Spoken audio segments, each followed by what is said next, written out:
Hello, hello, hello. I got to get this music out of Oh, here. Bear with us. Bear with us. This is Studio all kind of 54, new. the Hopefully, the Studio music stops. 54-ish music. Hopefully, it Yes, doesn't sir. I hate repeat. that. I hate that fucking music. Oh Oh, Jesus, my mistake. no! It's gonna Oh start my again. God. Let me see how to get rid of Let me see. this. Hold on. Let me see. I think it's something about settings, audio, maybe. No, that ain't it. Recordings, maybe. No, that I know ain't how to fix it. I know how to fix it.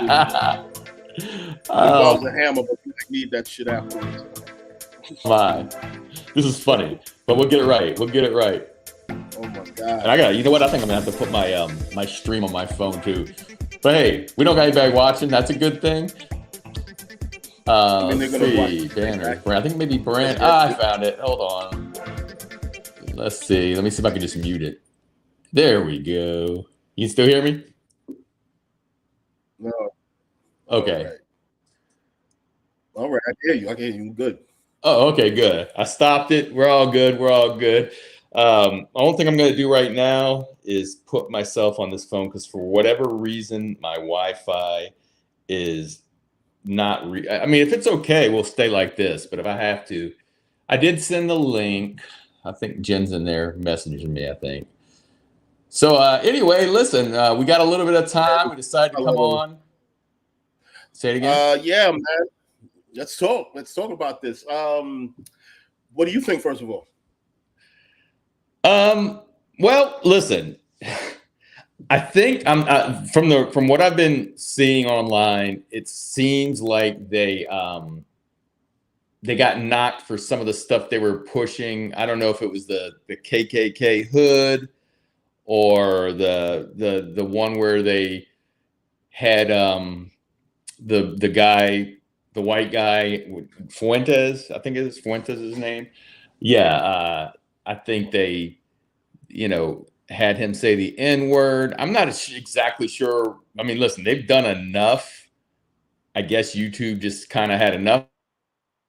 But from what I understand, they not only got banned from they're demonetized, basically not banned, but demonetized on their main page. But they even took it to their private. Has nothing to do with their, they're kind of like their little private Absolutely. YouTube channel as well. But I think for what I think is they need more of this.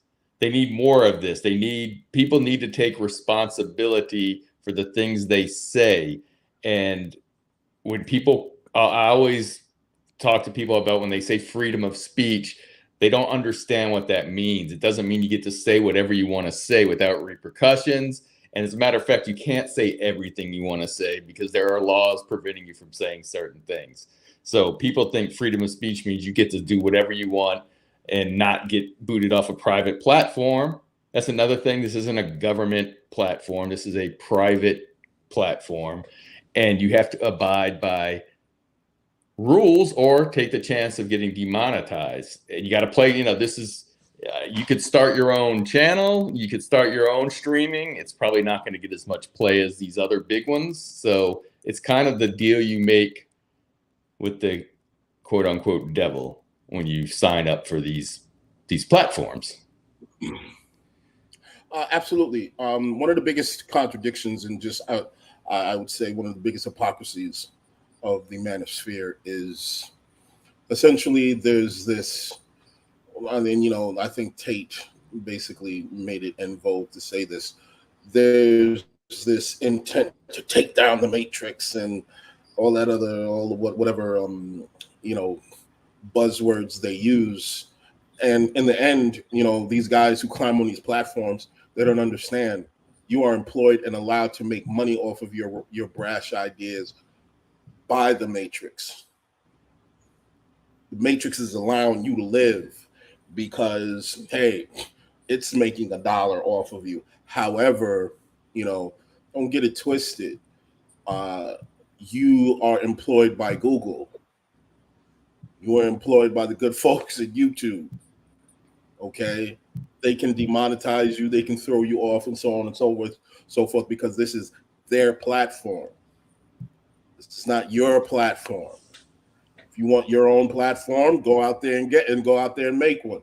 There's plenty of chances for you to build your own website and so on, and handle your own advertising and so on or whatever. But no, you wanted to come to a place where you can get, you can get all the tools that you need for free, damn near all the ad work that you needed for free, and then it comes with a price. Well, Anywhere you work, yeah. I want to say one thing. Anywhere you work, Mm-hmm. you sign up for you sign up for the idea that you will be reprimanded if you do engage in poor conduct. Anywhere you work, you don't know what the fuck is. Half of us don't even know what the fuck is in these terms of service when we actually, sign it. I'm pretty sure there is some shit in there that basically says that, hey, if you create a situation that poorly reflects on the company, we'll pull your channel. So I don't necessarily think it's some sort of, again, what you said, people don't necessarily want freedom of speech. They want freedom of consequence. Yeah, absolutely. I mean, and the other thing, this YouTube and Twitter and all the different platforms give people that normally wouldn't have the opportunity to get their word out there. Normally, I mean, it really has opened up opportunities to rise if you can put out a product that people want to watch, But the problem is, like, I've seen people say, well, I'm going to go, it never works. Like, people are creatures of habit. It never works out. Like, okay, you had Twitter, then, the former president gets booted from Twitter. He starts his own Twitter-like thing. It's never going to be as big as Twitter because people aren't going to go flocking over there. It's always, it's the craziest thing. Who was it? Was it Bing or I think Microsoft Bing? They came out with their search engine in Bing, and you know what people do? They type in Google into the Bing search engine to get to Google because Google is the one that people are used to seeing. That's what they're used to. They like the familiarity. Absolutely, the familiarity. Yeah, the conditions. I also want to say that, look, listen, man, for all that tough shit these guys talk, motherfuckers was sniveling and crying like bitches when they got their little channel taken. Like, wait a minute, aren't you an alpha? Aren't you a hunter? Aren't you an entrepreneur? The moment the Matrix, the man, pulls the plug on you, you got a lump in your throat. Yeah, you got to realize that like you got the 10,000 yard stare like anybody else who just got laid off. I thought you was that guy. That's what you got to realize. You think you're your own employee, and everybody's got a boss, right? I mean, even if you are independently a business owner, there's somebody that can watch over your shoulder and pull you down. Unless you're a dictator of a country, and even then you might be taken out, But I mean, so everybody's got a boss, and people, I think that they're too big to be messed with. And what you're finding out is nobody really is too big to be messed with on this platform. And I'm sure, I don't exactly know what was the final straw on these two guys, but I think it's overdue. They're grifting. It's a bunch of negativity. There's no solutions. It's just piling on, and it's really, it is despicable what they do. It is, but it's a grift, and I'm not saying, listen, they're making a ton of money off of it. A lot of people are watching them. I'm not saying I'm above that. If I was in that position, from looking out though, it's because you can get addicted to the money. And you see numbers going up, you're like, we're going to just keep on doing that. This is working. You know what I mean? So I know the ultimate goal is to make it and have this huge platform, even if you're not really necessarily believing everything you're saying, I mean, I get it. Man, look, listen, okay. Like I said, I've worked in entertainment since I was a fucking kid. All right. So I'm not gonna sit here and get on my fucking high horse and say that, if I think 1 month they were pulling in like 120, a month, I mean, for that month. I'm not gonna sit here and say that if the family was if we were pulling in that kind of money, I wouldn't, what I mean, been on some shit. Yeah. I probably been on some wild shit. If we was pulling in 120 No or 200 doubt. a month, shit, Yeah. I probably have like, Yeah. what I mean, all washed up porn stars on the table, sniffing coke off their ass or some shit, just doing wild shit. You know what I mean? Like, seriously, I'm not gonna lie. I'm not gonna sit here and be like, yo, man, that's a lot of fucking money. It's a lot of fucking money. Right. At the end of the year, that's a Right. bill. That's a little over $1 million by the end of the year. You know what I mean? So it's just like, it's a nice little piece of change. You know what I mean? But again, all money isn't good money. And they made so much money off of the hatred of women because, look, there's a lot of hurt men out there. And there's a lot of hurt men out there because, as men, and I give men, black men in particular, a lot of shit because somebody has to be the drill sergeant. Somebody has to tell you to shut the fuck up and just keep it pushing, man. Like, life is unfair. This shit is brutal. But men in general, I'm speaking to right now, a number of us have not been taught. I understand a number of us have not been taught how to successfully process our emotions. The only thing that we only know a few things. We know happiness, we know anger, and we know post-nut clarity most of the time. You know what I mean? Those are the three. You know what I mean? Those are the three emotions that most of us deal with on a regular basis, and there's a lot of disappointment amongst men. A lot maybe never reached, accomplished what they set out to accomplish. Maybe they had a kid with the wrong person. They probably had potential in sports. They probably had potential academically, but they had to sideline their life for a woman. Some probably don't even have a woman. They're dealing with loneliness. Some probably tried to be a good guy. You know what I mean? And shit didn't really fall through. They've been taken advantage of. Another thing too, I just want to talk about the Pookie and Ray Ray shit. Don't get it twisted with these Pookie and Ray Ray motherfuckers. A lot of y'all are just getting caught up in you're getting caught up in the front end of it. Okay? A lot of these Pookies and Ray Rays and so on, these motherfuckers, after a couple of months, they get thrown out of these houses that they're in. Yeah, these girls, they have babies with these dudes and so on and so forth. But these motherfuckers have no future. They have no fucking future. They can barely, most of them, after a while, they live a life. They're in their 40s and 50s. They live a life of trying to look for jobs that are off the books because they don't want to get fucking literally manhandled with child support. You know what I mean? Payments anytime their check comes in. Look, I knew a dude who, straight up and down, man. Not know him personally, but my man knew him. He had so many kids and so many child support payments. He was making decent money, but he had so many child support payments that by the time,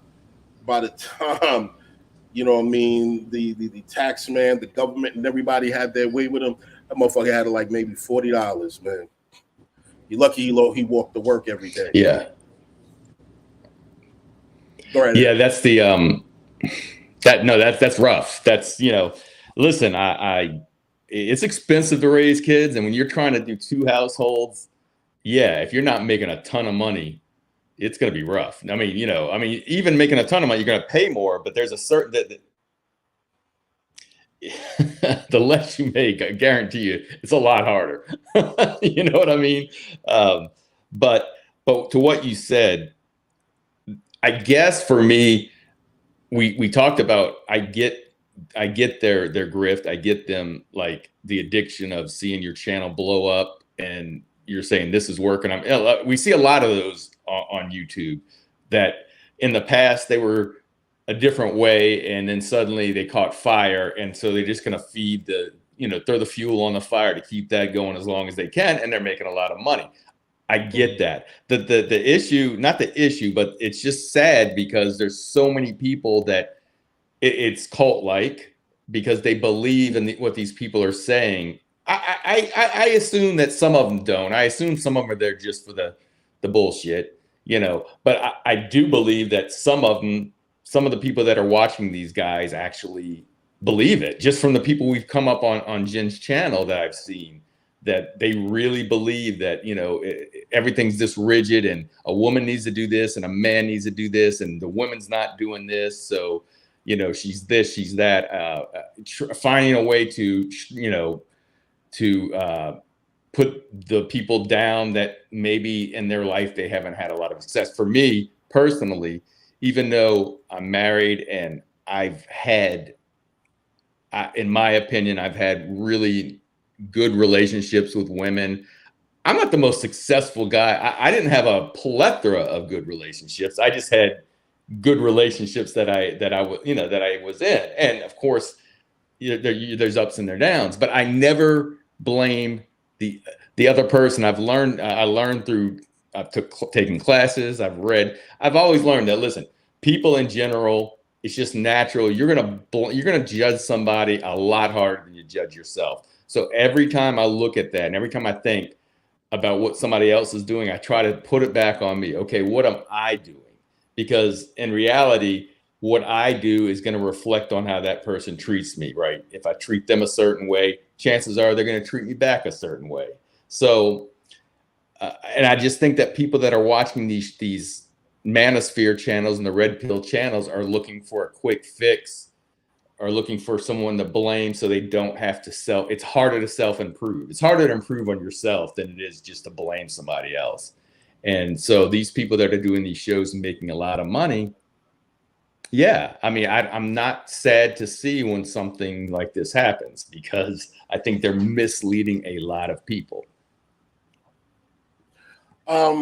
Absolutely. But I think there's another component about this that,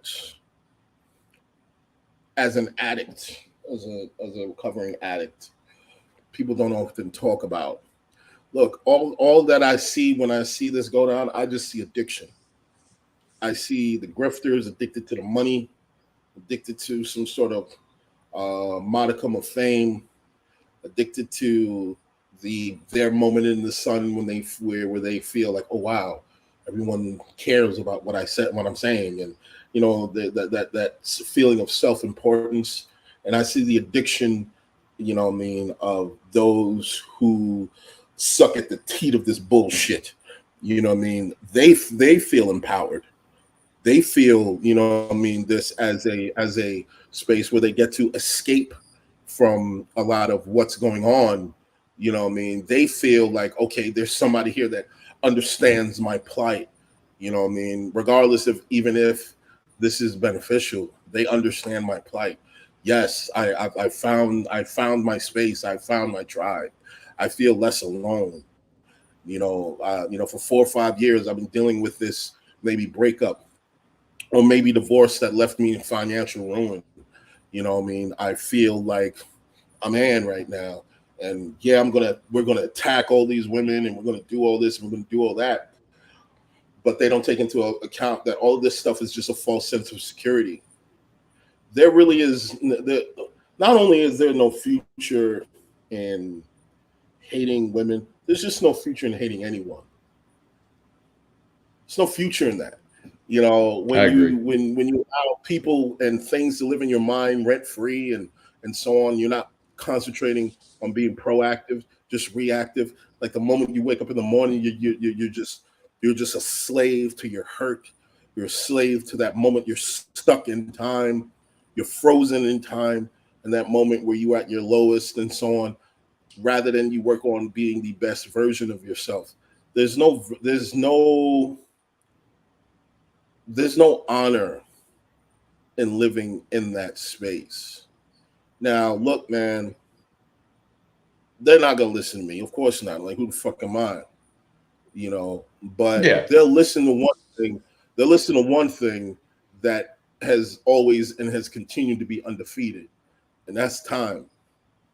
One day they're going to realize and they're going to wake up that all this shit that they believed in, it didn't leave them anything but a lonely home. And they're not going to have anything but the hurt and the anger that they had maybe 10, 20 years ago when they thought they had the answer. How many of these guys are going to constantly keep regurgitating the same thing? And you're going to go out there and you're going to keep doing it. And your life is still the same. That should tell you that it's not about the procedures. It's not about the list of things that you need to do. No, it's you. You need to fix you first. Then, you know, if you want to go to the gym and so on or whatever, and get people in your frame or whatever it is, and pair bond, whatever the fuck it is. But you got to deal with you. You know, I'll pass that to you on that. Yeah, no, there's no doubt. I think that the people that are truly invested in watching these podcasts are people that younger people that don't understand yet why they've had whatever problems they've had in relationships. You know, now that's not to give a pass on women that are out there that are truly doing things that are wrong. There are those women out there as well that are treating guys bad, but that's, I think, more of a minority. I don't think these guys that are looking at these tactics that these manosphere guys are going through, I don't think that's a winning formula for any kind of meaningful relationship. It's very abusive, at least from the way I look at it. The way they're talking about women is very abusive. I don't think this is going to help you to get a girl, a meaningful relationship, something that's going to last, if you go about treating women like this, or at least talking about them like this. But there, yeah, I think it comes from a place of, because I remember being in my late teens, early 20s, and not understanding exactly why a woman wasn't looking at me the way I wanted a woman to look at me. You know, whether it was a woman that was out of my league or, you know, or whatever. There, you know, I just thought, hey, I'm a good person. Well, it takes more than just being a good person. And also some people say, oh, well, I got to be the bad guy, or I got to treat a woman bad. No, that's not going to work either. It might work a little bit, but it's not going to work long term. You know what I mean? So I don't know. Like I said, it's going to be interesting to see where this goes. I'm sure they are going to go to YouTube and try to get the ban taken off. I really am interested. I don't know exactly what caused it. I don't know if they even tell you. I don't know if YouTube even tells you why they just say it's terms and services, I think, is what they send out to you, like you violated terms and services. It'd be helpful if YouTube does let people know, but I'm sure there's a few different things that they violated from what I've watched on their podcast. And the other thing about them, those two guys, is, and I'm the first to criticize the way I look. I'm not a great looking guy at all, but I'm like, if I'm listening to a guy, if I'm listening to two guys, they better look like they can get the hottest woman on the block. You know what I mean? You gotta have the look. The gab to get the hottest woman. Right. Or that. Man. I was sitting there looking at them like, why would I listen to these two guys? I could do as well as they. You know, I mean, they're not showing me anything. That was the fascination for me with Fresh and Fit. I was like, are you serious? These two guys, these are the guys. Like, it's not like you got Henry Cavill or fucking, you know what I mean, Idris Elba, you know what I mean, hosting the show and telling you about this shit. Then you could be like, okay, I can see it. You know what I mean? You know what I mean? Hey, what's going on, Mr. Justin? Feel free to come up. So the point here is that I'm making is that, look, man, when it comes to when it comes to all of this, there has to be an understanding that the red pill is really on borrowed time right now, if anything. You know what I mean? Oh yeah, Justin, I saw that shit. I was just talking about that. I was like, you guys are so fucking dumb. And you cried like bitches the moment you You got your pink slip. But anyway, the point in here is this, man. You know, That hurts. this shit is on. I'm sure it hurt. I'm sure it hurts, but you know what I mean. But to profess this bulletproof, you know what I mean, just iron Teflon heart. You know, and the moment somebody took away your blankie, you know what I mean, you just crumbled. You just fucking crumbled. You know what I mean? I did laugh. I'm not even gonna fucking lie. I did fucking laugh. But anyway, the whole point is this. You know, the whole point is this. This shit is on its way out. This shit can't be sustainable. Yeah, where these guys gonna go? Most of these guys are not going to take the initiative to work on themselves. Most of these guys, they're just gonna wait for the next dude or the next platform or the next situation or the next politician to make them feel empowered.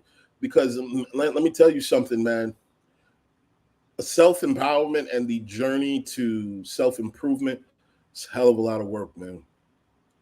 It's a hell of a lot of work. It's a hell of a lot of swallowing a lot of pride. It's a hell of a lot of sitting down and admitting when you really caused the shit that you were in. You know what I mean? It's a lot. It's a lot. And not a lot of guys are built like that. And you know, to Mr. Justin and some of the stuff he does, I think that's why people like him exist, because it's incredibly hard to have that kind of insight on who you are. It's a lot, you know. Mr. Justin, if you sit down with him, he's going to let you know, okay, this you're doing this wrong. But if you try to do it yourself, and not everybody has the money to pay either, you know. But if you try to do that for yourself, listen. We as people, we protect ourselves for the most part at all costs. We are not going to be harsh. We all think we're good people. We make excuses for the bad behaviors that we do. We're always looking for someone else to be at fault. So I think that's what a lot of people's problems are. And so, yeah, they're going to now. I will say, I also say this about hey, what's up? Be nice. Oh no, Be nice. Give him the link. No, you don't have to show your face. All right, I'll give him the link. The link, but we only got about 10 more minutes. We'll do a couple more minutes. Come up, homie. Yeah. Okay. Come up, homie. Your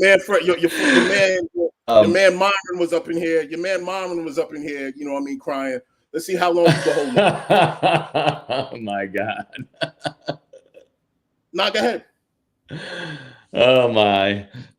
So no, what I was gonna say was, you know, that he'll only disagree if you have a pair of boobs. Nah. Let these guys come up, man. I put the link in there. Here's the thing. Prime example.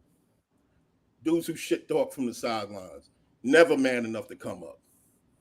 Never man to come. See, no need to embarrass you. Yeah, I know, homie. I know. I know. You're not worth it, man. You're not worth it, man. Anyway, go ahead, no saying. No. I was just gonna say that, you know. So I kind of lost. Yeah. Anyway, go ahead.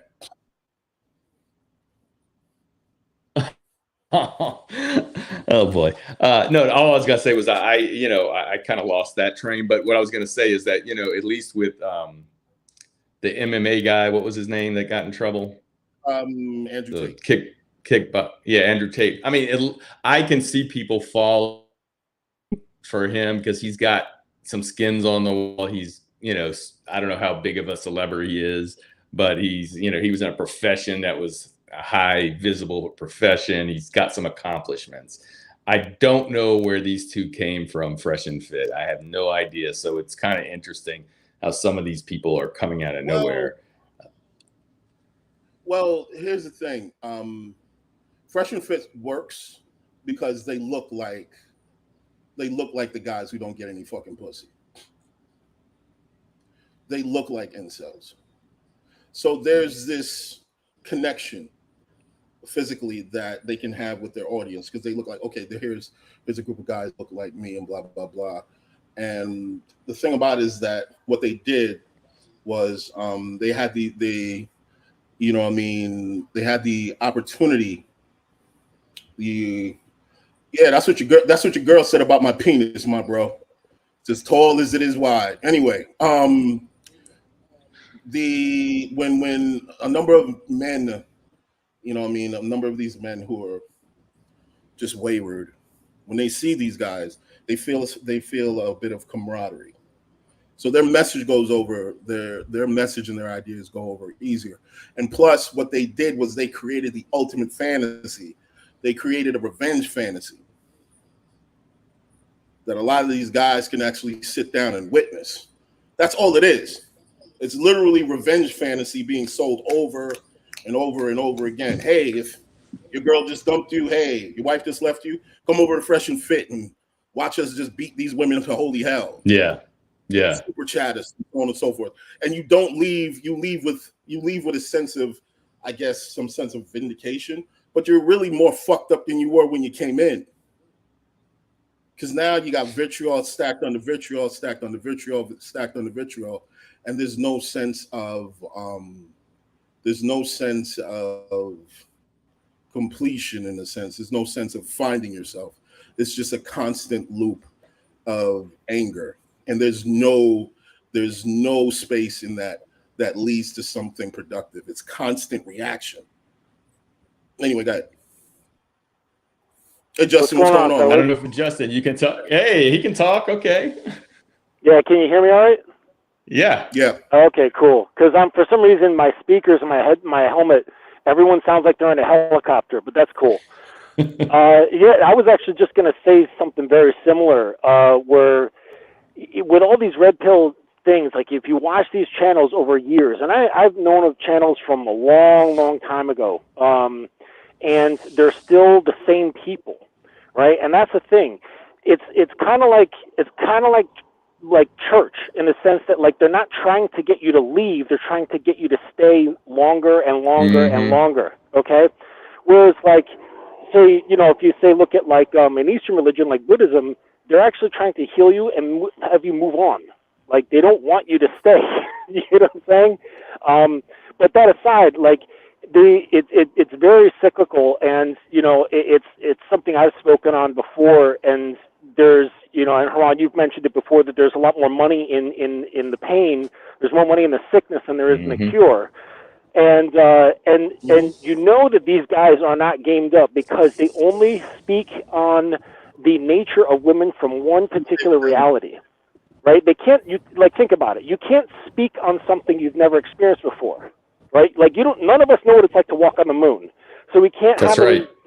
We don't have anything to say on that. Okay, so if you've never experienced the side of women that say like I've experienced, I can speak on a female nature that is far like beyond what these guys are talking about.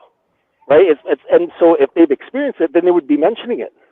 They would be mentioning of what it's like to have a woman who's like very subservient, who's very obedient in like a very joyful way. Right, who's like happy to bring her best, who's happy to campaign for you, who's happy to be proactive in knowing what you need and then trying to do those things so you don't have to think about them. Right? They're, like what they do talk about is real. It does happen, but it's very limited, and they call that female nature. It's like, yeah, that's only one part of it, though. It's like you're describing a tree, and all they're talking about is the bark. It's like, yeah, you're right. The bark is part of the tree, but that's not the whole fucking tree. There's a lot more to it, but they only know the bark, so that's all they talk about. Well, absolutely. I absolutely do believe that. From your perspective, Justin, do you get, well, not perspective, but do you get most guys who maybe come from that side of town who realize it wasn't for them and they're trying something else? Do you think they're trying something else? I don't know what you mean. You know what I'm saying? You got some guys who might have went down the red pill route. It didn't really work out in the manner that they think it should have. Then they stumbled on you to see if they can, find the answer to what they're seeking. Oh, yeah. I get what you're saying. Yeah. So so really I guess like the really do knowledge the work. that the knowledge can only lead you so far. That's the problem. Like, I'm not saying that, like, there's a lot of things in Red Pill that Red Pill has, like, exposed, I suppose, that has been useful for a lot of guys, okay? But there's a lot more to it, and it's lacking. It's not like a complete system, okay?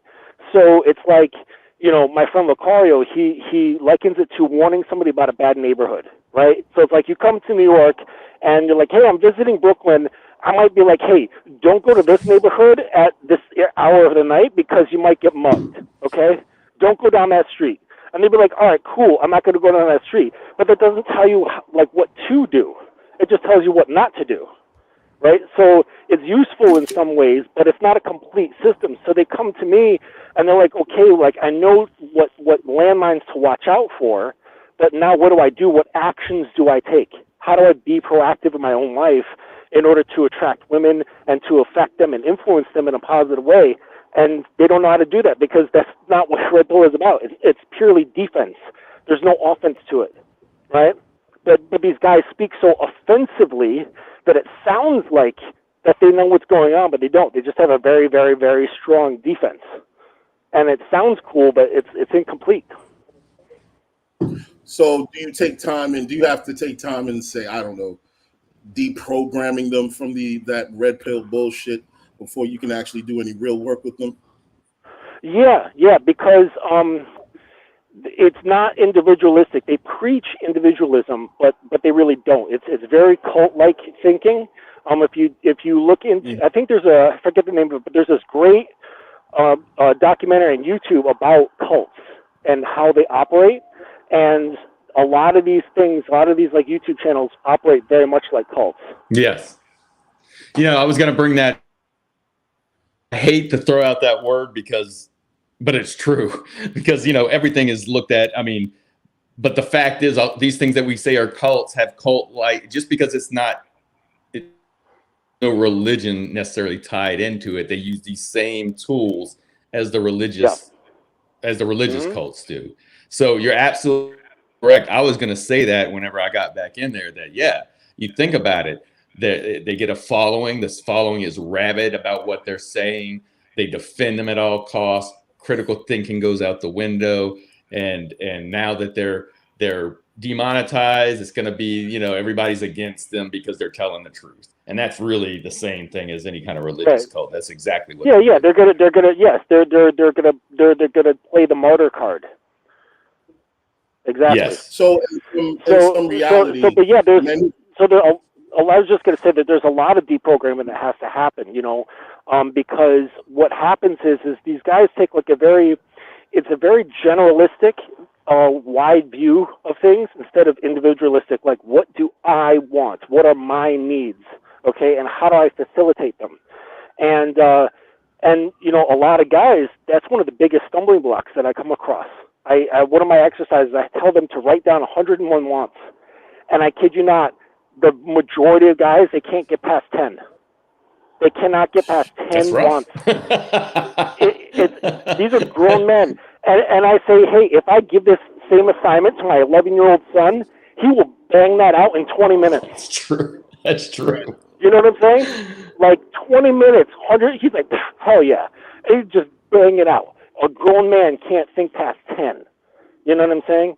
And so these guys, what they do is they keep you on like a wide scope and not self-focused. And, they love using like statistics and things like that, which is also very generalistic. It's not very specific at all. And, that stats shit will really fuck you up if you pay attention to them. All right. So can you say that a number of these, I guess a number of guys have an issue with doing that because they see themselves as just a utility. They've been conditioned to believe that they're just a utility, that outside of their wallets or anything else, they have absolutely no space in this world. They don't necessarily have any aspirations.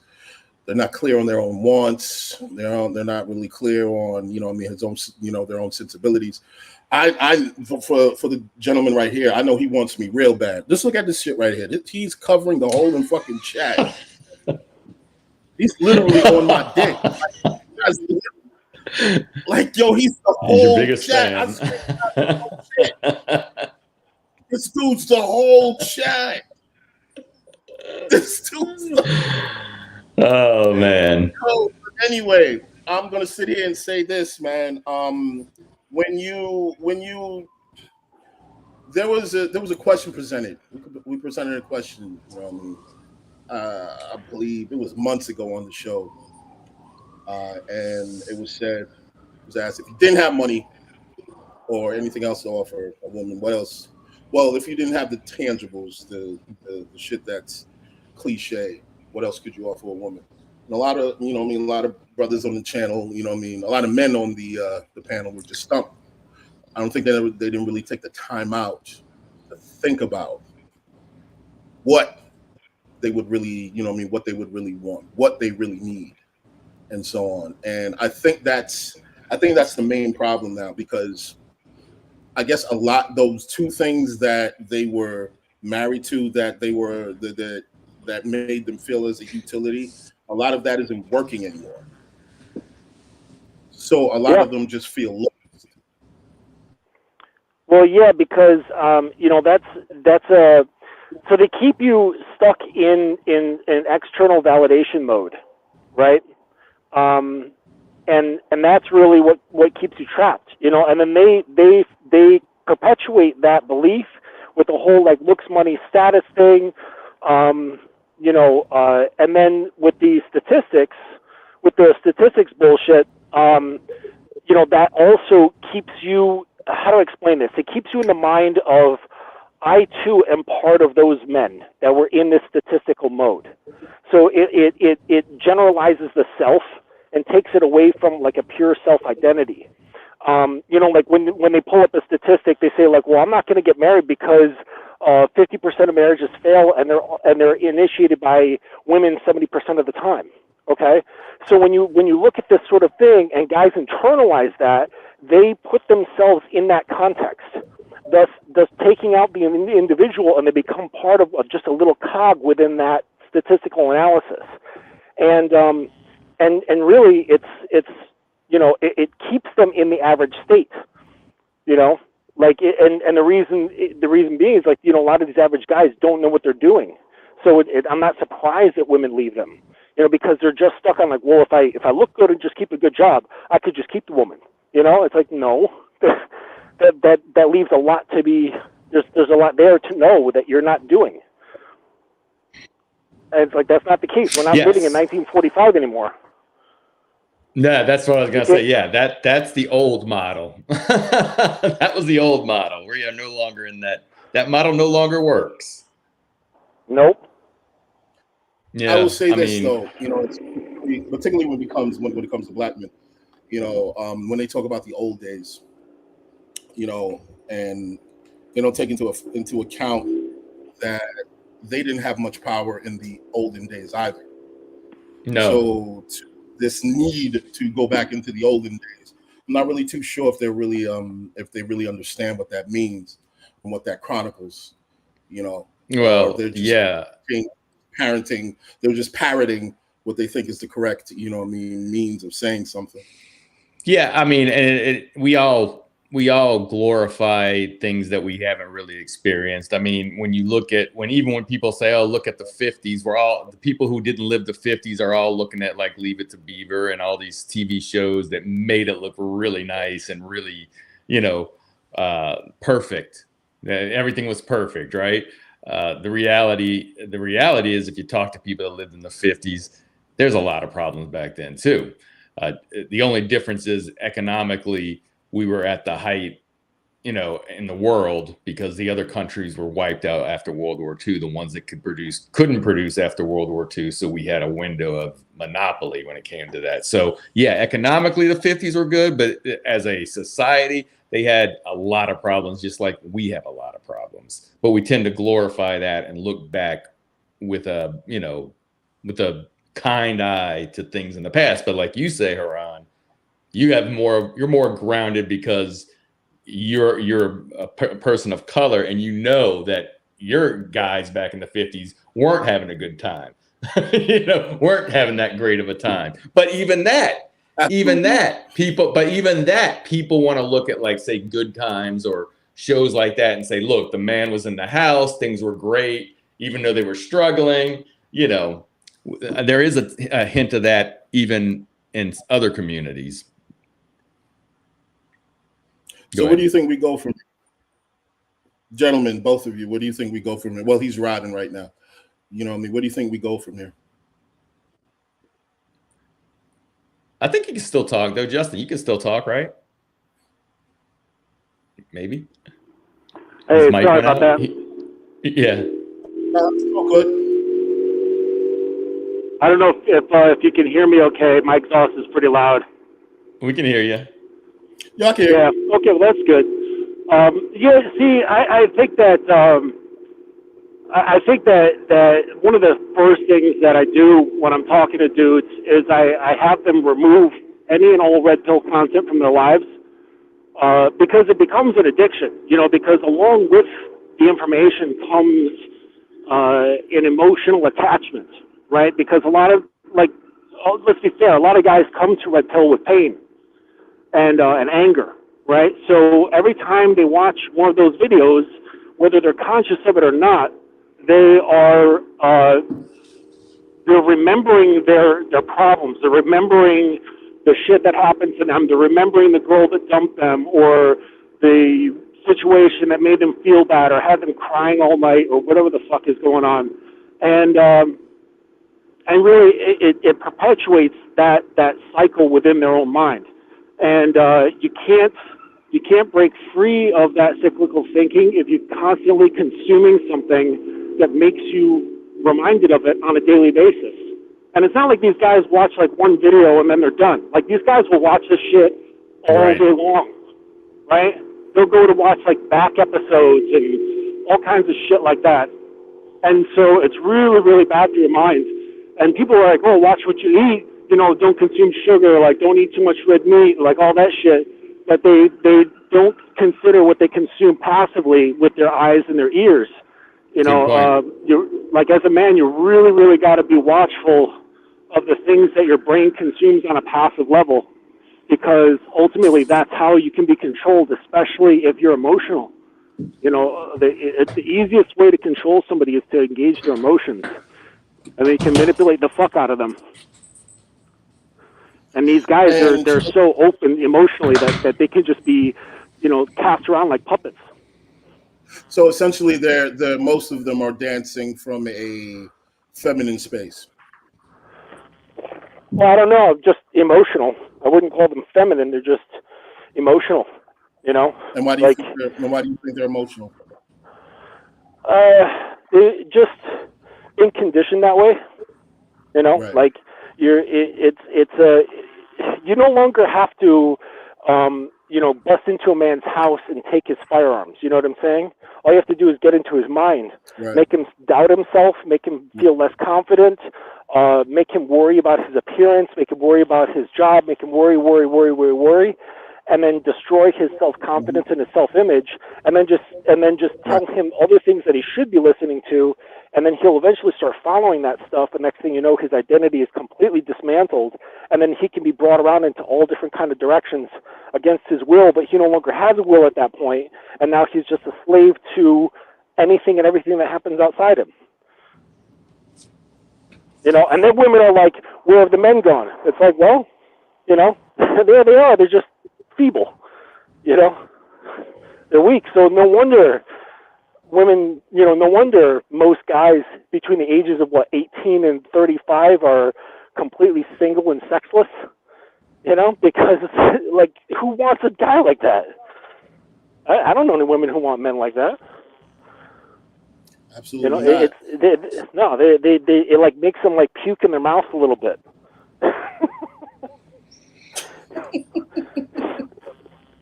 Yeah, I mean, it used to be said it's a man's world. I don't know. It might be becoming a woman's world when it comes to comes to what's going on around here now. But it's not though. It's not because so like another thing you hear guys like who are weak and don't understand. They'll say women have all these options, right? Women have all the options, right? They say that from the position of being an option. Yes. Right. Yes. They don't say that from the position of being an opportunity, which comes from a realization of what kind of influence you actually can have over a woman, right? And it's just something that you have to like come to an understanding through experience. It's not like a belief or something like that. Like you actually have to experience it to know it. But you know, women, they do have options, but it's options that they don't want. There's tons of guys they could pick from. They could be married tomorrow, but it's not to anything that they truly desire. Yeah, well, though that's what I understand your point. So your women have options, but it's your job to make you the option. You're the option, so it's on you. It's because women have women. I'm the opportunity. I'm not an option. Well, that's what I get what you're saying. I guess my point being is it's your job to make sure they don't look for any other options, that you're the number one, you're the only option. Maybe that's a better way of putting it. You need to have that preparation to when you meet that woman that's all she wants, because many women aren't looking to have many options. They're like anybody else, I believe. They're looking for a meaningful relationship. And the reason that a lot of them have, because you say they have options, the reason is because they're not finding the right person that fits what they're looking for. And women have standards. Yeah. We all have standards, but women have standards. Yeah.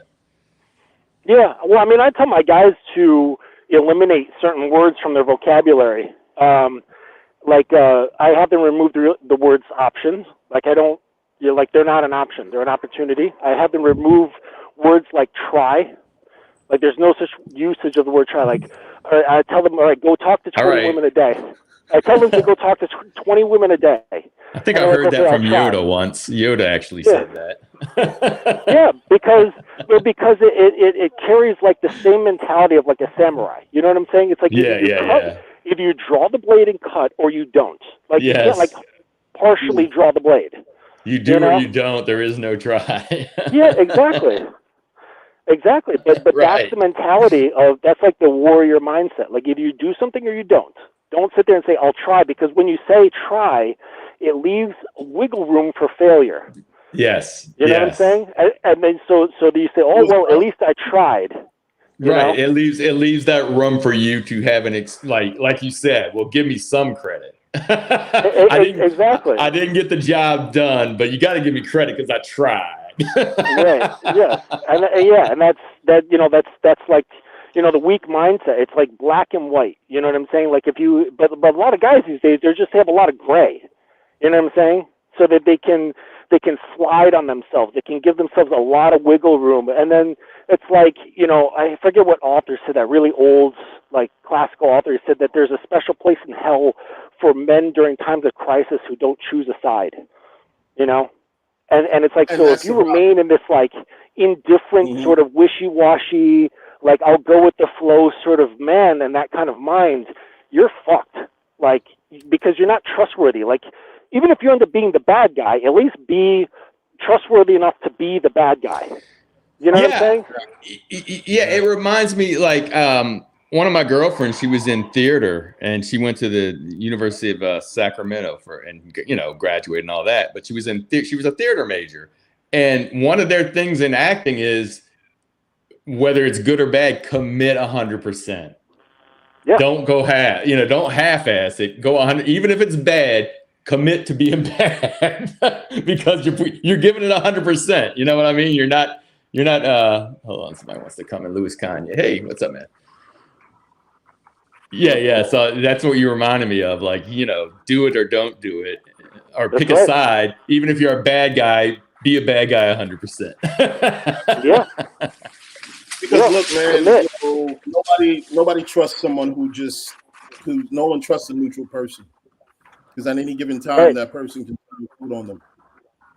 Well, and women really pick up on that stuff. They can sense that like when you're interacting with a woman and she's waiting for you to give direction, and the guy's like, well, whatever you want to do, or like, oh, whatever you want to eat, or if they get into a disagreement, he likes, kind of like bends down and kind of goes with whatever she says. And it's the same place where the happy wife happy life mentality comes into, like, just kind of be passive, go with the flow, don't rock the boat or anything like that, because the man who lives a black and white lifestyle and just says, like, no, this is what I'm standing on, has the potential of rocking the fucking boat. And a lot of guys today, for many years, not even today, they veer away from conflict. They veer away from rocking the boat, and they're afraid of upsetting this woman because, oh my gosh, I might not have access to her body anymore. And it's like, really? So you're putting pussy way above you. You're afraid of losing the pussy, so you're gonna sacrifice yourself. You're gonna sacrifice your identity. You're gonna sacrifice your beliefs, your standards, your values, your codes, your principles, all of that, just so you can keep this woman in front of you. How pathetic. Luis, what do you think? Just want to give you the opportunity. Hey, what's up, everybody? Congratulations on your growth in your channel. I appreciate I have a it, question. Man. No, congratulations. I have a question. Do you think right now with we in this social media clout, which clout is currency, age, that unfortunately a lot of gentlemen are just outpriced in the dating market? In the sense of, what do you mean? I mean, I'm 47, so I'm way before with all the social media. But now everybody is on their phone, and you have people. Everybody put the best part of their life on social media, Facebook, Instagram, whatever. That's true. Okay. And they see, this is what I want.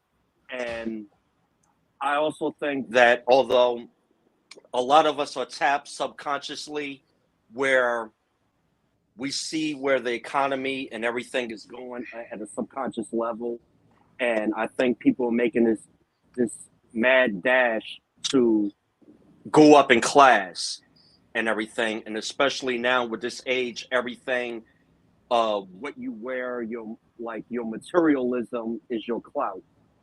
And I think a lot of gentlemen, young males out here, because of that, they're outpriced in the market, and they see it.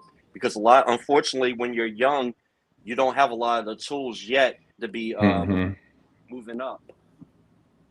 Compared to when I came along, a lot of things is much simpler.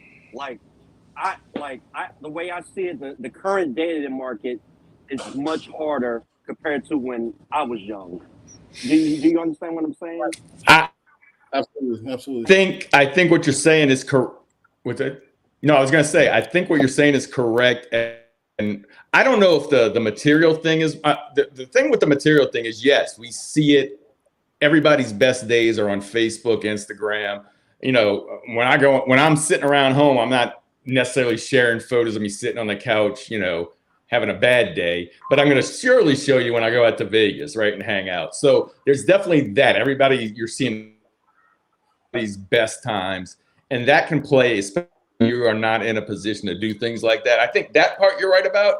But even we're roughly the same age, and even coming up when we weren't making the money we were making, you always had the kid, at least me, you always had the kids that had more than you, and they would show off their car. I think that was always there. I just think now what you're saying is true.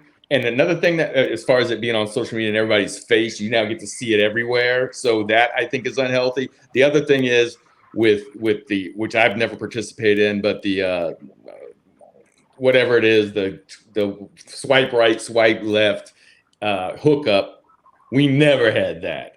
If we saw a girl's number on the bathroom for a good time, that was about as much as you saw. We never had this swipe right, swipe left. I like this guy, let's go meet up and so that is also something that's changed. That's made it, I think, more difficult. I think people aren't connecting, at least in my opinion. I don't think people are connecting as much right now as we were when we were younger. Also, I think there's this false sense of access. There's also this false sense of, opportunities on both sides to some degree, because it's just like, okay, back in the day, you'd only had to, battle with 4 other dudes, now you got to battle with 400, and just because these women, have, I guess, some sense of options when they jump on these apps or whatever and so on, that doesn't necessarily mean they have access to these options. So a lot of times these women are in this constant space of waiting for the better option. It's the paradox. It's the paradox of choice, thinking that when you have a plethora of opportunities or options, you think that the next option is going to be going to be better than the last. But then there's something, that pertains to that. It's called the choosing algorithm. To some degree, I forgot what the actual thing is called, but it's an algorithm based on, if you find an option that checks enough of your boxes, what is the probability that the next 2 or 3 options will check all of your boxes? And do you have the time and the space to actually do that? And I think a lot of people think that they do have the time and space to actually do that, but it never really works out like that. So you're in this constant space of checking out, trying to figure out, your options. Oh yeah, by the way, I got 2 IP addresses on you, Mr. Luis Gossett Jr. You kept talking, so you kept giving me opportunities to check up on your IP. So 20 years of software experience. I can make your life a living hell when you get to work by Monday. So just keep talking. Keep talking. I got about 2. Oh, why you think I was quiet the whole time? Why you think I was quiet the whole time? Oh, you about to find out. You motherfuckers keep fucking with me on here, man. I'll find you. But anyway, keep going. Anyway, everybody keep going. I always get the last laugh. You'll remember that. Anyway, go ahead.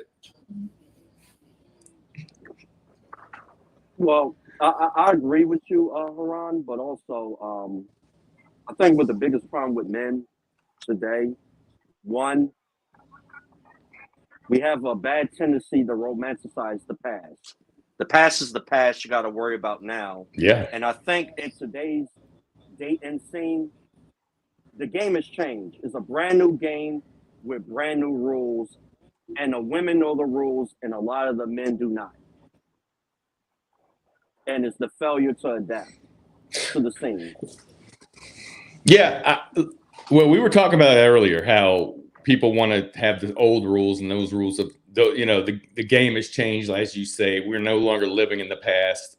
The rules of, but what I will say is this: it's harder, I think. Now, Justin, you might disagree, but I think women were already doing what they're doing, right? Women are amazing. They multitask, so they don't really have to do that much in this new environment. Where a man, listen, I keep bringing this up. If you haven't heard it before, the dolphin theory, feeding dolphins in the Bahamas, and they were wild dolphins, and we asked, why are they coming to us to feed fish in the ocean? Because it's free and they're lazy, right? So when you're getting this lazy mode, it's a lot harder to pull your way out. If you're getting something for free, like we were getting in the past, just have a job, take care of your family. And a woman has less options as far as monetary options. They weren't getting the degree. They weren't getting as many degrees. They were in the house. They didn't have opportunities at jobs. They were kind of pigeonholed into that, staying in a relationship. That's no longer the case. So now men have to change, and it's, unless you start young, it's not easy to make those change. It's not easy. It's work, and women already work because that's this. They've been this way for a long time. They've been the way they are, in my opinion. I don't know, Justin, if you agree or not. Well, yeah. I thought you were going to go down a certain road but you didn't. No, women. Sorry. They say like, no. They're always saying like, oh, women have changed. The game has changed. Dating market has changed. and women haven't. They've never changed. They're the same.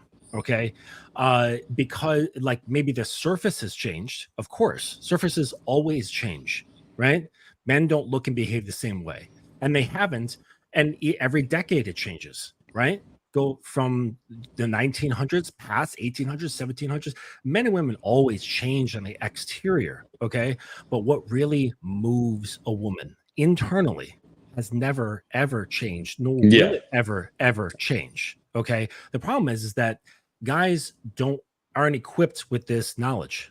They don't know how to tap in, right? This is why I've made a career out of it, because it's like, well, if your daddy didn't teach you these things because he wasn't gamed up, then someone else has to teach you.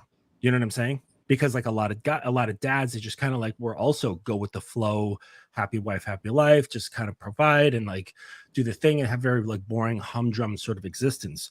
And and some families honestly can operate that way. But to be fair, like there's a lot of like depressed, just really bored couples out there, like really, really bored. They just kind of stomach it, and then they have kids, and that brings more excitement, and then they have more kids to bring more excitements, and their misery just keeps climbing and climbing. But no, there was a report on NPR like a couple years ago, and they interviewed I don't know how many hundreds of families, and they determined that the more children that a family has, the more miserable the husband and wife become. But that's a tangent. But so I can see that. Guys, I'm sorry to tangent that, but like a lot of guys, they just don't have that knowledge, and they don't. I think they know. There's like a sense of lack, right? And they're like, there's just something that's missing in me, right?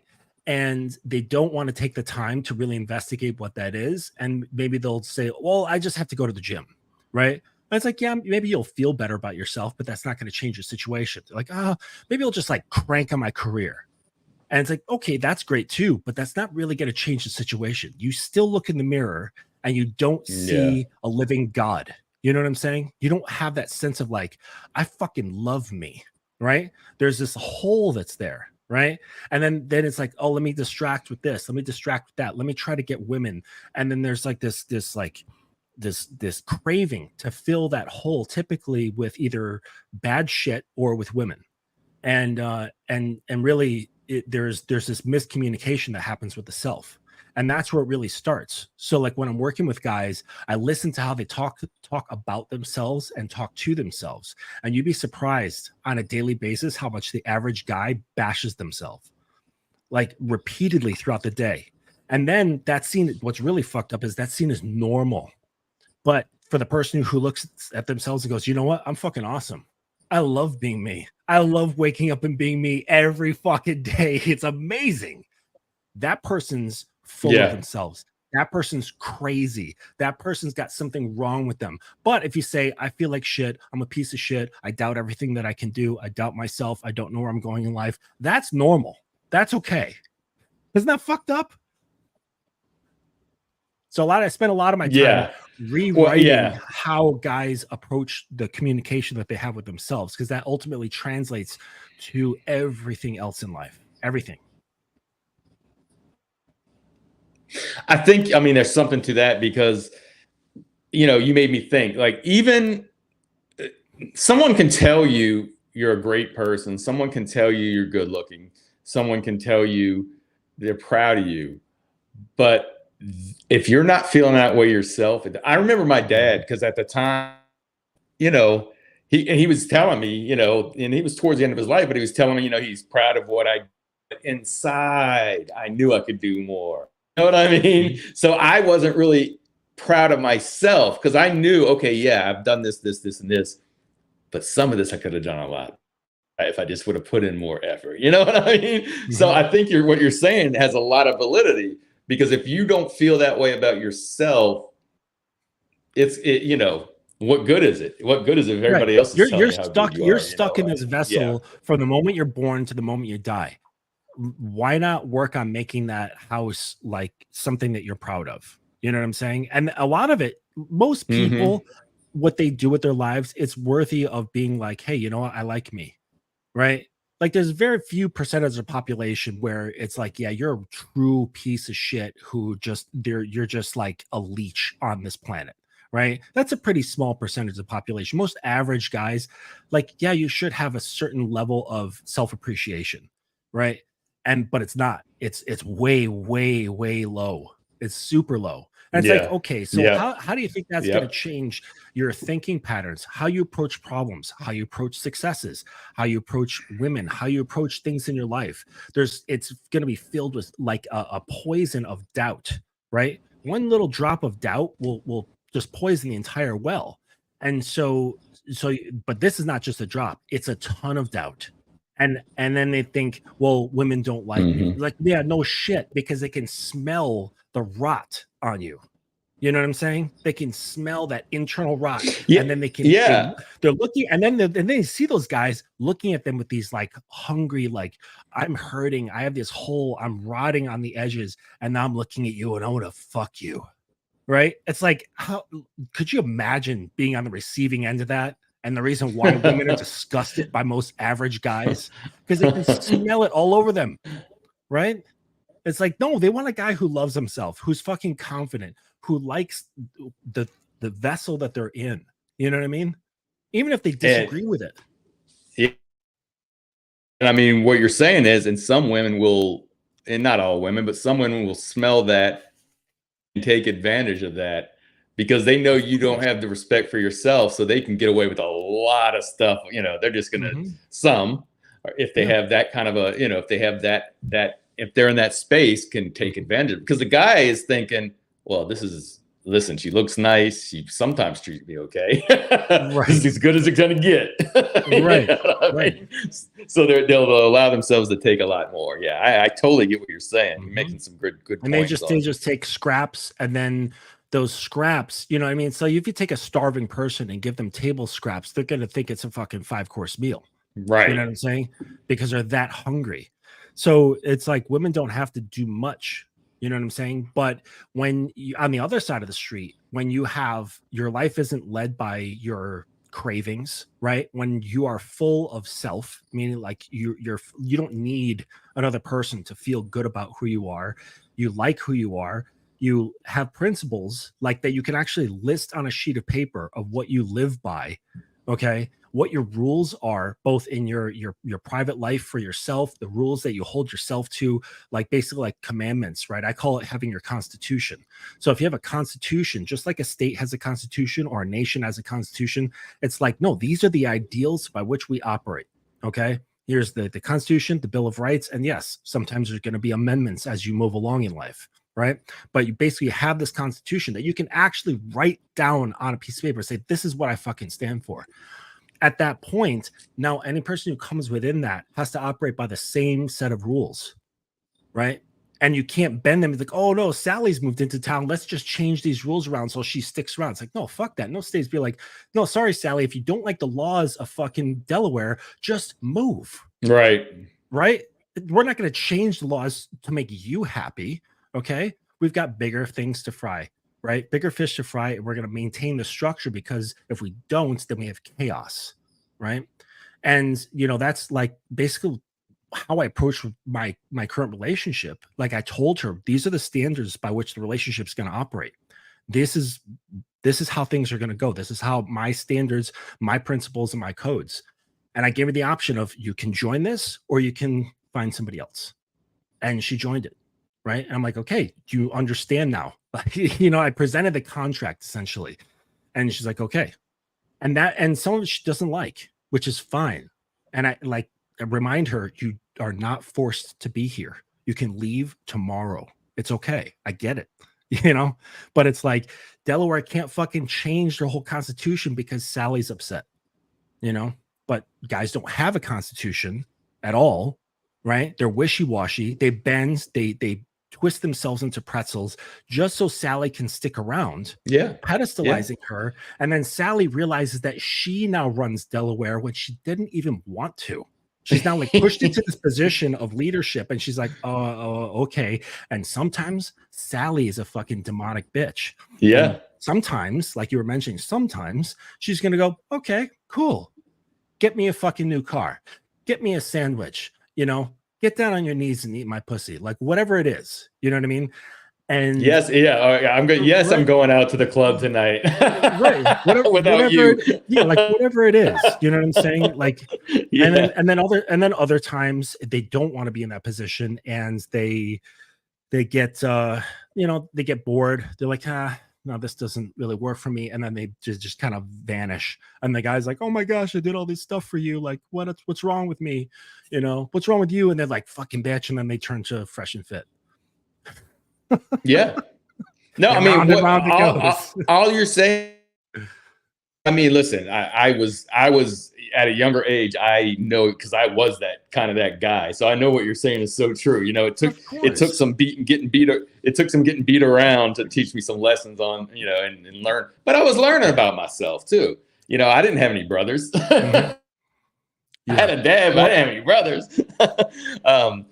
But what I was going to say is that what you're saying is, what I was going to say is what you're saying is basically, and what we're seeing is that there are a lot of things a lot of us that are really unhealthy as far as like internally unhealthy, not unhealthy, but I don't know what word I'm looking for, but you know what I mean? It's like we're not grown, I guess. We're unbalanced. I don't know what I'm looking for exactly, what word I'm looking for. But what I'm trying to say is that these guys that are looking for the quick fix, quick fix is never going to really fix the problem, because you can always get a good looking woman, or you can get a woman. It's holding on to them that's a real trick, because a women like Jim said, women will overlook a lot of things, but if they'll get bored with you quick too.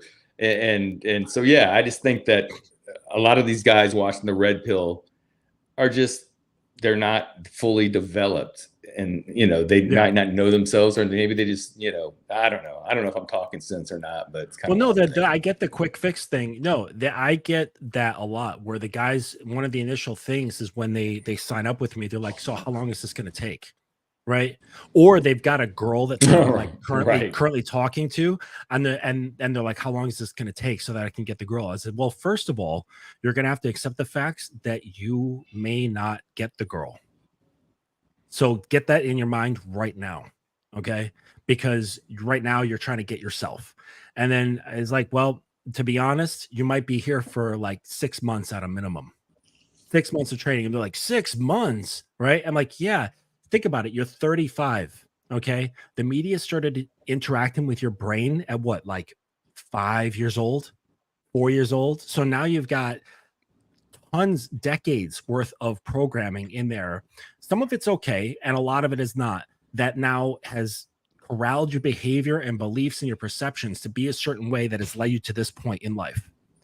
And now we have to take some time to deconstruct some of that. Yeah, it's going to take at least 6 months. Right, of like fucking hard work, and like, oh shit, it's like, well, yeah, like being a man isn't cut out for everybody, right? If you want a quick fix, maybe you should just go do something else, because being a man is like long view, not short view. So what is being a man? What is manhood, gentlemen? That's defined by him. It's like it when you know it. You know what I'm saying? It's like, my mentor says, game recognizes game. It's like, like when you are around a dude and you just get that feeling, you're like, okay, he is grounded in himself. He's not trying to show off. He's just relaxed. He's not trying for anything, And it's like fucking Yoda. Like he's the baddest Jedi that there ever was.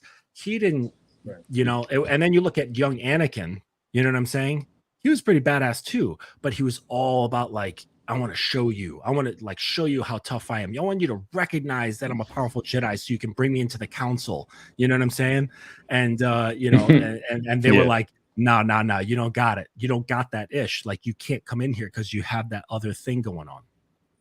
It's funny you should say that, because with Anakin, there's this thing where it's just like, I guess before he was actually allowed before Obi-Wan was allowed to train him, the biggest concern was that he was already tainted by the outside world.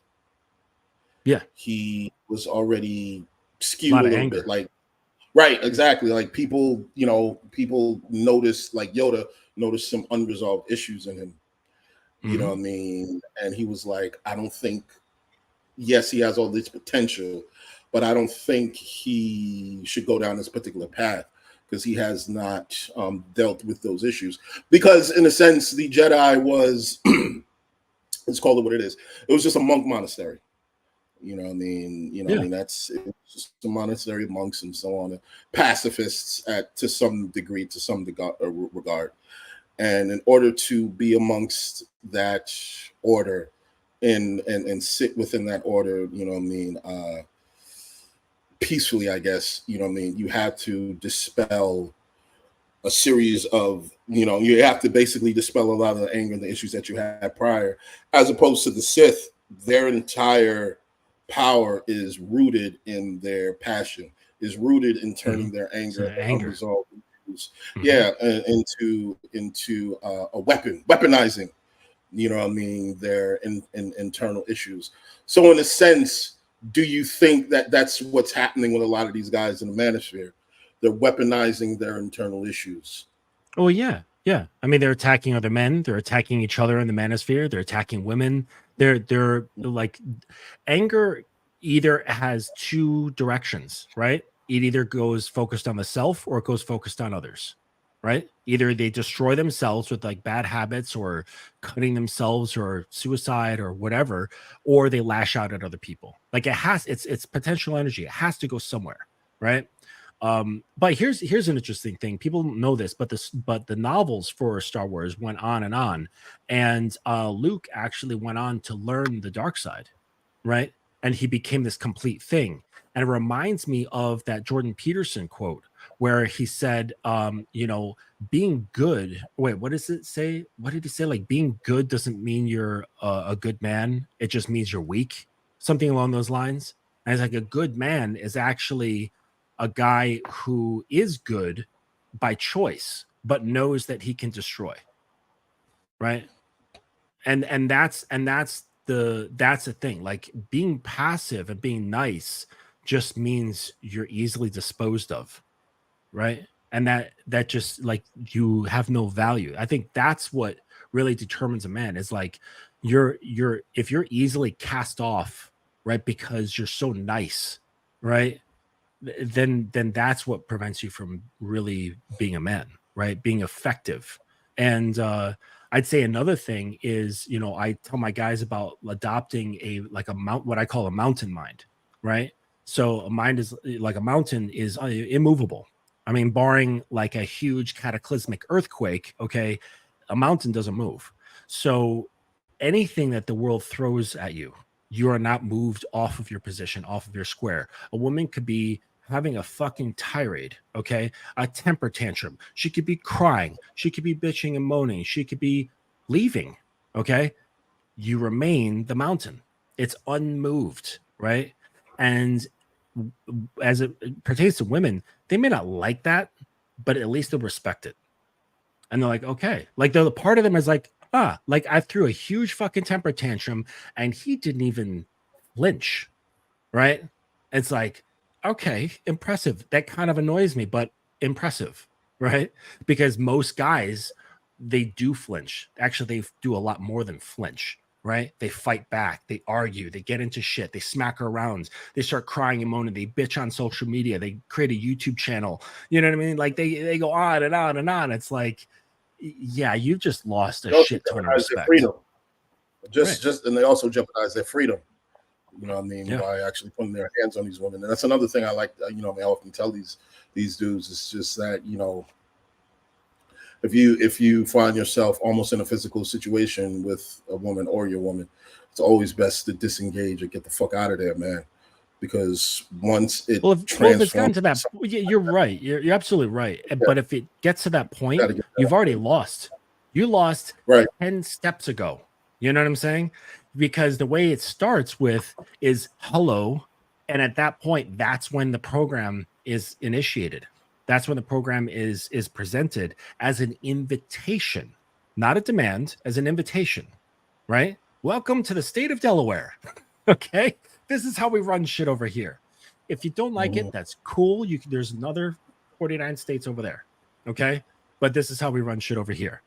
But they don't. They're so happy to just have some pussy in front of them. You know what I'm saying? They're so happy to be having this attention to go and do fun stuff, to squeeze some titties and, you know, have a female voice in front of them that, you know, and then on top of it, they don't even have a program. Guys will say, oh, I got a program. Oh, she wasn't on my program. You don't have shit. You don't have a program. Because if you hear anyone say, I've got a program, say, okay, tell me the first 5 tenets of your program. Go. They'll be like, or they'll make up shit on the fly. And you can hear them making shit up on the fly. You know what I'm saying? And it's like, no, you do not have a program. You say that so you can sound freaking cool, so you can sound like you know what you're doing, but you don't. To try to convince and trick women to thinking that you're a safe, stable place of a man who knows leadership and knows how to direct things. And, you know, it's all just lies. It's a whole bunch of fucking lies. You know, if they just took the time to figure out what that Constitution is, how Delaware is run, then you'd have a fighting chance. You know what I'm saying? Then at least you would have some semblance of like, okay, I get this guy, right? Maybe I'll give it a go, see how things go. You know what I mean? And then she comes on and you already have a system. You already got a thing to truck through how things move whenever situations arise. You know what I'm saying? It's like, oh, boom, I've got a rule for that. You know? Like I told the story about the girl who left the wet towel wadded up in the bathroom. You know, like this one girl I dated some years ago, and there's like a metal rod sticking out from the wall in the bathroom where you're supposed to put a towel over and stretch it out. She comes over after work, takes a shower, and was like wadded, like this damp towel wadded into the space between a wall and that bar. And I go in to take a piss, and I was like, that's weird. Who does that shit? I'm like, okay, you know, it's a one-off. Maybe she was just in a rush, wasn't thinking she wanted to come out. She's excited to see me, whatever. Okay. The following week, she comes after work, does the same thing. And I'm like, okay, this is a pattern. This is a pattern. I called her into the bathroom. I said, baby, come here. She's like, yeah. She comes in a little PJs. I'm like, what's that? She's like, that's my towel. I'm like, no. Yes, that is your towel, but that is not how you're supposed to place your towel after using it. When you come here to shower, you're going to unfurl the towel, stretch it out, and put it over that rod properly so that it doesn't build mildew, so it dries properly. And after I explained that to her and was very firm, and I wasn't like, okay, right? A lot of people will say like, oh, here's the rule. Okay. Don't put the okay there. Just say, this is the rule. And then she understood. And I was all right, thank you. And then she never repeated that action ever again. Setting boundaries. Yeah, well, I mean, that's not a boundary. It's just a rule. You know, it's like a low level boundary. You know, it's like a level 1 rule. Like, put the fucking towel where it's supposed to be. You know, push in your chair after you're done eating. Right? I cook you dinner, and then you get up and go to the living room. Like, yeah, you're gonna push in your chair. Absolutely. You know. Absolutely. No feet on the coffee table. No, I mean, you know, it's for coffee. Particularly, I'm very big proponent of having the tough conversations. You know what I mean? Immediately, you know what I mean, in relationships and so on, and not letting things linger.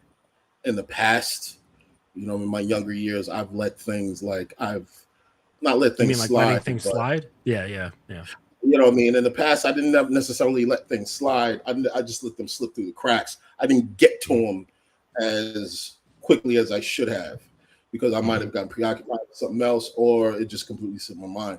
But I realized going forward as I got older, I was like, hey, man, I got to handle this shit like right fucking now. Yeah, like always. Right fucking now. Yeah, immediately. Because it'll just become a cancer. Yep. It'll just be. It starts to rot. Yep, it starts to rot, and like a lot of guys, they'll sweep things under the rug. They have that habit of like, oh, I don't want any conflict. I don't want her to get upset. I don't want her to leave. I don't want to miss out on this pussy. You know, it's like, right? No, man, these rules are like miles high above your little pussy, your little wet hole the size of a quarter. Like, come on, no, my rules are way up there.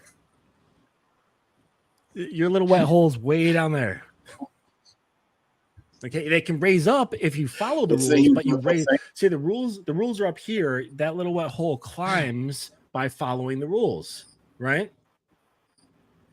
Right. It's as easy as that. No, I know I'm being. Oh no, harsh, I'm just listening. Listen, I'm being harsh, but a lot of guys need to hear that. Like, of course, like I love my woman. Like, she's amazing. Okay, I'm not saying that to disgrace women or disrespect them. It's said in such a way to be the harsh other side, because most guys are like, "Oh, sugar and spice, everything nice." You know what I'm saying? And it's like you got to counteract that with like a lot of hot sauce, you know, to kind of provide the opposite view to let it balance out. I mean, listen, if younger guys can take things from at a younger age and learn these things, because you're right. Many people, even if their father's in their home, their father's working. All you see is how your mom and your dad get along, and really, there's no class out there to teach you these things that a lot of us will suffer with. I mean, we will suffer with certain personalities, certain things that we think, and like you said, especially for me when I was young, you're right. Like I was just like, holy cow, I got a girlfriend. How can I, what can I do to make she doesn't leave me? You know what I mean? Not thinking that there's someone else after her to me, that may even be better for you. So it'd be cool if had more people that were letting the younger generations know that you have to be your own best advocate. You have to tell people how you want to be treated, because if you rely on them to treat you the way you should be, that you feel you should be treated, there's chances are they're going to treat you the way they want to treat you. They're not going to, and sometimes that's not good. Sometimes there are women out there, plenty of women out there that are not going to take advantage. I've seen them where they're like, oh, he's this, but like you said, they're looking, my gin's back in here. But yeah, so no, I'm just listen. I don't know, Mr. Justin, how long you've been the way you are. Maybe it's your whole life, but you've got some really good insight on the way people are and the way men are. So I like when you come up here and talk about it, because I'm like, wow, man, if I would have known that when I was a young man. Oh, sure. Hey, I made a lot. I made a lot of mistakes when I was young, but and that's the point, is that you need to get out and make these mistakes. Like, I think it's really important for guys to get their heart broken. And the problem is with things like FNF is that a lot of young men are watching this without having experience under their belt, right? It's one thing to have a lot of experience under your belt and then go, you know what? There's a lot of nasty women out there who will take advantage of you. Holy shit, right? And come to that realization on your own, and then see videos and stuff and go, oh, wow, okay, so I'm not off my rocker. There's a bunch of guys who also have experienced this too. That's one thing. It's a whole other thing if you're 15, you don't have any kind of action going on in your life. You're not talking to girls. You're a little introverted because you're like all online and stuff. And now you're consuming this stuff, and now you're scared to go hunting before you've even stepped into the wilderness, right? And your head is getting filled with all of this rhetoric, all this belief systems, which will change how you perceive the world. What you believe is what you perceive. So it's completely shifting, and what you perceive will ultimately change your behavior. So that's where I really have a problem with that stuff, because it's like you need to have your lumps. I had plenty of lumps, tons, right? But it's you learn from them, and then you're like, okay, that's how you grow.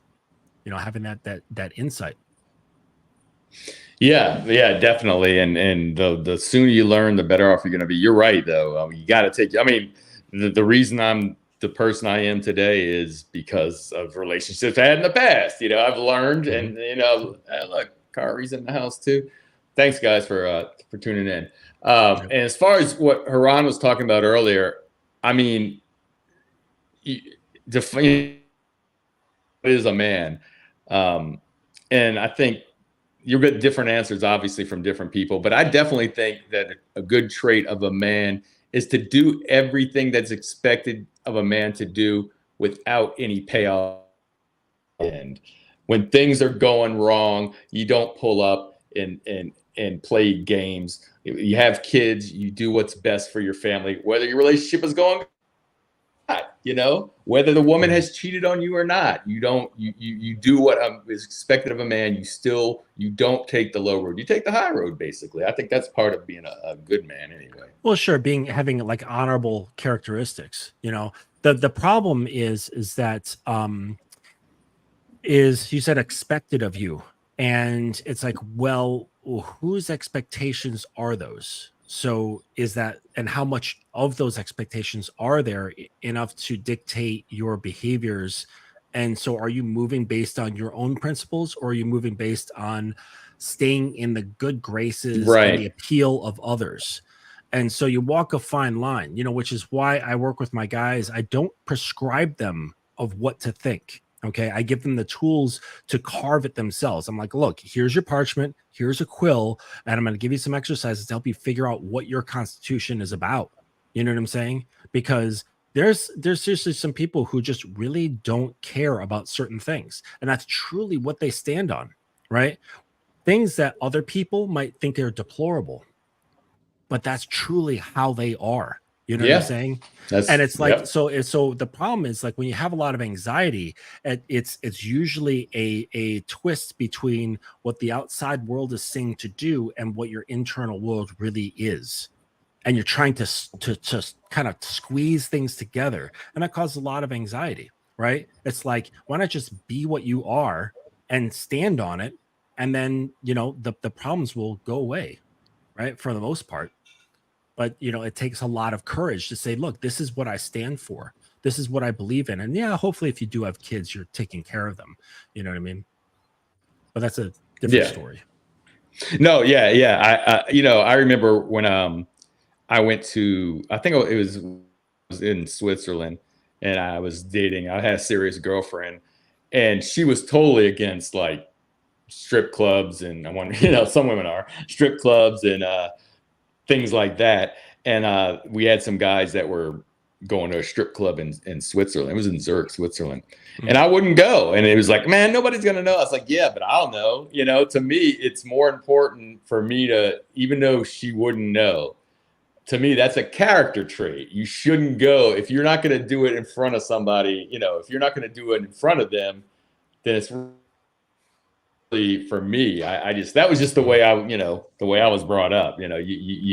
It's not what you do when people are looking. It's what you do when people aren't looking. Right. That, is the judge of your character. So, right. Yeah. So a principle of yours would be transparency. Yeah. Right. Yeah. That's clearly, pardon the pun, that's clearly a principle of yours is full transparency. Right. Yeah. So, so that principle, right, of being transparent, right, because principles are articles of behavior that would fall under the code of honesty, all right, or under the code of integrity, right? Because codes are the general ideas and concepts. Principles are underneath that are lines for particular behaviors, and then rules are more refined versions of those that kind of like it splinters down. So you see, like, that's clearly one of your principles, is just to have clear, concise action, right? So there it is. Yeah, absolutely. Yeah, Haran, it's about an hour and 40 minutes. I think that's probably an hour and 10 minutes longer than you said you were going to go. Sorry if I came in there and dragged you guys out. No, thank you. Not at all. It was great. It was wonderful, man. It was much needed. No, I appreciate everybody who watched. I appreciate Mr. Justin for you coming in here, Mr. Kanye. He was in here earlier. Kari, my Vegatron, everybody. Appreciate everybody for watching. Please like and subscribe, share. Haran and I were doing this show, and Lily were busy tonight, so we just decided to come on and talk about some of the stuff that was going on today. And again, Mr. Justin, appreciate you. You even came on when you were riding your motorcycle, so so that was awesome. That was different, but that was awesome. Cool. Anyway, we're just gonna wrap it up. I hope everybody enjoyed. What's that say? Okay, salute.